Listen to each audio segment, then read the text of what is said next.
Hey guys, welcome to Brian's Garage. Today I want to talk to you about the vent window weather strip that I'm replacing in my truck. I've already done the driver's side, and the rubbers that I used seem to be pretty good quality. I'm not sure which brand they were. They come in an unmarked bag, and I bought them from, I think the place is called Classic Truck Parts or something like that. I don't know. I'll put it in the description. And anyways, I've been driving it for a week. I did the driver's side over there. Well, let's go look at that. And you know, it's sealed up. I'm not getting any wind noise out of the vent window, which is pretty amazing. Decent. Everything fits nice in there. There is this gap right here, but this gap, that gap is, well, it's on the factory weather strip as well. So you can, if you want, you can come in here and put some black silicone and seal that up. GM wasn't too concerned about keeping water out of the doors. This is that repop weather strip. It kind of pulls away from the window right here a little bit, but like I said, even the factory weather strip was not very good right there. Okay, my goal here is not to show you exactly how to do all of this, because I think you can go watch the Brothers Truck video and figure most of it out, but I will give you a few pointers that I've learned in the process of replacing the driver's side that you're not going to get it from any videos that I've seen. So anyways, what do you got to do to get this wing window out of here? Well, there's 3 screws. There's one right there, one right there, and one right there. You can see I got this weather stripped out. I can talk about that some other time, but that's the top of it. And then the bottom of the vent window is down here. You've got these 2 screws, and that's the lower part of the track. It's kind of a bracket, comes at an angle from the track, so you've got to rotate that guy around to get it out of the door once you pull it. The other thing that you'll need to do is down here at the bottom of the door is that's better, 2 screws that hold the rear track, this guy right here, and we're going to shove this whole window back that way. See, I just shoved it that way because you need a little bit of room to get it out up here, because this is going to have to tilt back. And by the way, see how we got the inside fuzzy off? That's so I got a little room in between here to tilt this back. That's got to tilt backwards, not out or in. It's got to tilt back and then slide up, right? And then you can pull it out and do the 90-degree turn and all that. Anyway, the next time you see this, I'll have that out and I'll show you some tricks on the bench. When I took this vent window out, I forgot to mention, you do have to pull this part of the weather strip, the channel weather strip out. And the left side is different than the right side. I don't know if it's the bracket for the lower part of the vent channel down here is welded on the other side or whatever, but on the driver's side, I didn't have to take this top channel screw hole right here, take that screw out for the rear channel. But on the driver's side, I did, in order to push the window far enough back to clear the entire flange, because as you can see, I've got it all the way back here. So I had that much I had to clear. Now obviously if you didn't have this on, it might not be a problem, but it was a problem for me, so I took that screw out and moved the window way back. All right, we've got this vent window out, and I'm going to show you the rivets you need to take out first. We've got 2 right here. You see those 2? And those hold this metal frame that goes around your weather strip to the main channel. What's that say? A Bailey product. Huh, okay. And then there's 2 more right here. There's one here, and then there's one inside down in there. I can't really see it, but trust me, it's down there. So what we're going to do is, obviously you can't drill that head out from this side. These 2 we're probably just going to drill out from over here because I can get to them. But that one there, those 2, I'm probably going to flip it over. You can see I've already removed the weather strip. And those 2 rivets right there, those are going to have to be ground off from this side and punched out. And then I guess you could do these the same way. You can do them from either side, whatever you want to do there. So that's the first thing we're going to do. I'm going to do that, and then I'll be right back. At this point, I've ground all those off with that guy right there, and I'm fixing to pound those rivets out. So that'll be the next thing. All right, we've got the channels separated from the bat wing assembly, And I wanted to point out that you see that Weatherstrip has a pocket in it. See that? These new Weatherstrips I have a pocket in it just like that. And I think the bad ones that you can get out there on the market do not have the pocket. It has a pocket on both ends. So that's nice. So it replicates the factory pockets. And like I said, I don't know if it's precision or who makes this, but we'll find out eventually. So maybe somebody knows. If you know, make a comment and I'll post it. Oh, yeah, so what are we doing now? Well, I forgot what we were talking about.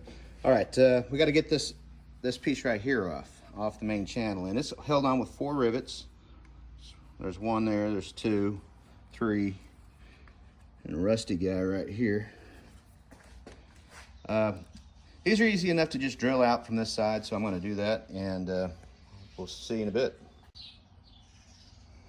All right, we got this piece of Weatherstrip off, and I wanted to point out that each one of these spots where the rivets go have a counter bore, and that allows the rivet head to sit down below the rubber itself, so the window never has a chance of contacting it. The other thing is to remember that the cross section is taller on one side, and that goes up against the taller side on your stainless steel strip. So all right, now it's time to disassemble this vent window assembly, and there's just a couple things you got to do. We're gonna have to drill out this rivet here. You notice that the smooth part goes to the top, and then the bottom is the hollow side. Doesn't do a very good job of zooming in there. So we'll drill that out and then knock that one out. That's a little bit of a trick putting that one in. Other thing we have to do is we got to take this mess apart, and basically you just bend up these 2 tabs and then unscrew this nut. Now you want to kind of pay attention to how far up that is, and I found that on mine, it's not focusing very well, but on mine, the nut is just about flush with the beginning of the threads, and that's the preload on that spring. And how's all that work? Well, it smashes together these fiber washers. Of course, there's a steel washer between the spring and the fiber. And then on this side, there's a fiber washer, and then there's this thing. This is a stop for your window. It only goes in one way, guys, and it needs to go on the larger side of this this channel, because it's not symmetrical. One side sticks out further than the other, and there's flats on the shaft that index that. And so when you open up your window, this end swings over to here and stops the bat wing from opening too far. Come on, guy. There we go. What a lousy camera. So I'm gonna do that, and then I'll be back. All right, I'm working on getting this hinge rivet out, and I've drilled it quite a bit, and it's giving me some fits, so I'm gonna go ahead and grind it the rest of the way with my cutoff wheel. When I do that, I'll cover up this glass, because hot sparks will melt into your glass and it'll cause trash, little bumps in your window, and you'll never be able to tint it if you want to do that. But grinding and glass do not mix, guys. So make sure you cover it up with something. Put something over it before you grind. Okay. All right, I finally got all that silicone scraped off and cleaned off of the wing window. It took a long time. I used a double-edged razor blade to get the majority of it off, and then I didn't have any steel wool, or I would have used steel wool, but I do have some old chrome polish and a abrasive rag, and I was able to get all the rest of it, just rub it off with that, and then polish it at the same time, because this is chrome steel. This is not stainless. Just be careful, when you're scraping that off. Just scrape it off like you shave your face in the morning, or I guess if you're a lady, how you'd shave your legs. Just don't gouge it and don't scratch it, right? Also polished up all of this. If you still have the factory channel Weatherstrip, you'll need to pull that out, and then I would use the razor blade again to just go down and scrape out where it's been glued to the sides of the channel. Make sure you get all that out of there, because you want this to all fit nicely on the new Weatherstrip. All right, guys, here's the next step, and this is kind of important. You got to do it this way, otherwise you're really going to have problems putting this thing together. Take your Weatherstrip and See, it's got these this sort of a dovetail sort of shape to it, and that fits inside. Let me get it. There we go. See that notch? We're going to slide the big end, that end right there, down into that notch. And then for the lengthwise, that's this guy right here, we're just going to smash it in, okay? Because this one's easy to get in. This one here's a bear unless you slide it in. Now to slide it in, I mean, when you get this rubber, it's really not very slick, okay? So you're gonna need to slick it up with something, and don't use regular oil. Oil and rubber bad, okay? But this is a silicone grease called Seal Glide, and it's basically made for this sort of thing. And as you can see, I've already prepped it. Make sure you get it down into all of these cracks down in here, all the way around, guys, all the way. And it will go together pretty easy. All right, so I'm going to do that, and we'll be back in a minute. Okay, I've already slid the bottom part on, and now I'm going to use this plastic round tip tool to just kind of jam that in the corner. You don't want to use a screwdriver, obviously, because you'll cut the rubber. All right, we've got the rubber all in the channel. I do want to point out that you'll know when this bottom piece is in, because see how this is pretty much a consistent gap between the rubber and the edge of the channel all the way down. If this is kicked up right here, if it goes up at an angle, you don't have it in that corner. So keep working it, keep working it. I found that if you take the tip of this and jam it in here and lift up and push down, that's a good way to get that corner tucked. All right, so there's a tip for you. On this end, we've got to pull this, see that little hole? Whoop. We got to pull that up and over this, right? So do that, set your channel, and then we'll be ready to install this onto the frame. All right, we're getting ready to put this thing together. You'll want to take your hardware, clean it up a little bit, and put a little bit of red grease on there. This is that stuff from Walmart. Works pretty well in a lot of different things. Put a little grease on there. Those are your pivot points. Put a little grease on your shaft, and the shaft is going to poke through a little hole.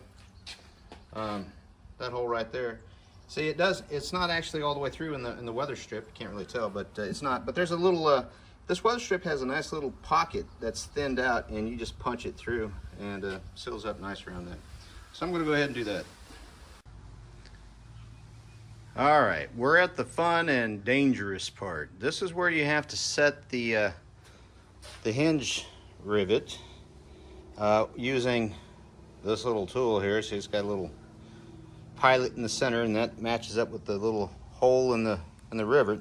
And when you got to flatten that thing out, and best you can, without breaking your glass. So use a well-balanced hammer, and be real careful. Now, you don't have to get this thing completely down. You just want to get that mushroomed over a little bit. And to finalize the set on this rivet, we're going to use some worn out vice grips. Get your most worn out pair, you know, the pair that has all the teeth worn off of it. Those are the ones you want. I've got a pair of those. Here we go. So these are my old worn out. You can see how they're all worn out there. I'm going to use those to smash down all the way around, just little bites all the way around until that rivet's completely set, and that's how I'll finish it up. All right, so that's the tip right there. Use your vise, put some stuff around it, set that rivet right down there, because that's going to back it up. Otherwise, you'd never be able to do this with just one person. And then finish it up with your vice grips. All right, I'm going to do that, and hopefully I don't break the glass. All right, as you can see, I've got it mushroomed down, and it's not all the way down. You see, it's got a little clearance there, but I'll end up finishing that up with the vice grips. All right, for our next trick, we're going to mount this Weatherstrip to the channel, and that's held on with these little rivets. You know, these are again the hollow end rivets. See, I'm going to use that same tool to smash them down. Now, the way you want to do that is you want to have these rivets with the rivet head inside the channel, and this side, the barrel side, up in here. And then when it flattens out, it's going to fill that counter bore in there, all right? You're like, well, that's going to be difficult to do. And well, it is, unless you take this socket, and this one here just happens to be, I don't know, a 3/8 extended. But anyways, it fits up nice inside the channel. So if I put that on there, if that rivet head was underneath there, it would be right in the middle of the rivet head, and then you can drive against that no problem. All right, that's how you do it, guy. That's the trick right there. I don't see anybody doing that, but that's how you do it. Put that little socket inside the channel. All right, you're gonna put your rivet in from this side, right? And you can put this socket in to back it up, and then you're gonna smash it down with this. All right, I'm gonna do that, and we'll be back. All right, those are riveted on there. You can see they're just about flush. This camera sucks. With the top of that counterbore and the rubber weather strip all the way across. You know, if these split out on the edges, that's all right. Just, you don't want them splitting too much because it'll break off.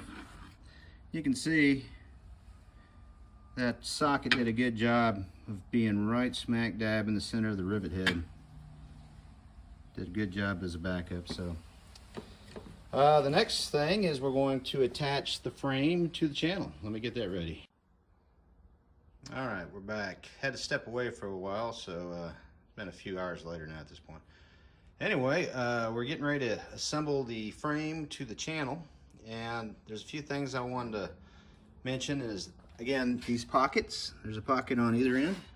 See those pockets? Those go underneath that right there. So take a screwdriver and pry that up just a little bit, and I've already done that. You can see it's just got a tiny little bend in it. You don't want too much, just enough to sneak that underneath there. You see that little gap under there? The other trick is we're not going to use these rivets. Forget about those. We're going to use these 632 stainless steel screws. These are 3/8 long.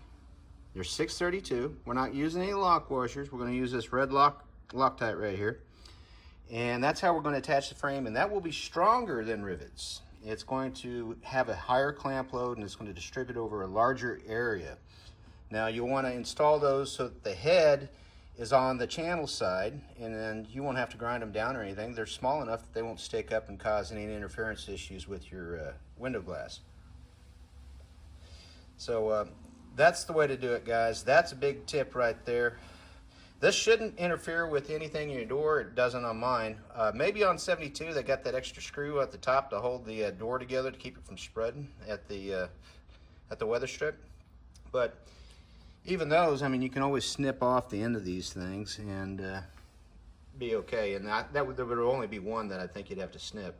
But for 67 to 71, just put them in just like they are there in these holes, and it's going to make your life much easier. So that's a big tip right there, guys. Use that one, because that's the way to do it. All right, we got our screws in. So you can see how far they stick up. Like I said, possibly this one here might cause you some issues, but you know, they don't stick out that much, guys. And the heads don't stick out much in here, so you can see not much, right? Not enough to cause any problems. Now you remember I said that we were going to finish off that hinge rivet with the vice grips. Well, we are now at the time that we're going to do that, so I'm going to get this all lined up and smash it down. I like to do that last after it's all mounted in the frame and I've got it locked in, right? And now I'll smash that down, and you can see it's kind of coming out right now. And I think that'll be the last thing. Then we can put the weather strip back in and go put it in the truck.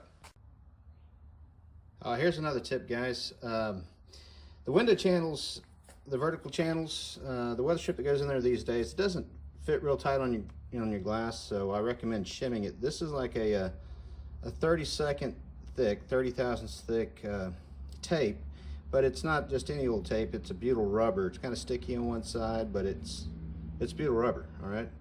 And you buy this at like Lock Supply or someplace like that, because electricians use it to tighten those, or to wrap those lugs they put on heavy cable, you know, like hot cable and stuff like that, and they wrap it with this. But yeah, put some of that on one side of your channel and poke it down with this, trim it away from your rivet heads if you can, and that'll help squeeze that weather strip down on your window and keep out the wind noise and keep it from rattling around. Well, we've got the vent window installed, and let's take a look. Huh, nice. Got a good gap there. There's that rivet we smashed in with the vice grips. Good gap. Of course, there's a little gap here that's gonna let water in, but that's the way it came from GM. So, you know, I guess you could silicone that up. I probably will put some black silicone or something in there. Well, it looks pretty good. I mean, it's not the prettiest girl at the prom, but she's got good personality, right? Let's see how it looks on the inside. Yep, good gap. Thing looks pretty decent. I put that butyl rubber electrician's tape. I didn't do it on this side. I think I did it on the outside just because, you know, I want the wind to be sealed from the outside, not after it's gotten in. So that's probably not a good idea because it's probably going to push it further away from our wiper seal that doesn't really touch very well anyways. But again, might want to waterproof your door. Well, let's roll down the window and just, ooh, that's smooth. That's pretty nice. No rattles. Pretty good. Well, everyone, that's it for Brian's Garage, and hopefully some of these tips will be beneficial to you. By the way, this does take a long time. I think I spent, you know, 3 hours or so on each side, so, you know, plan accordingly.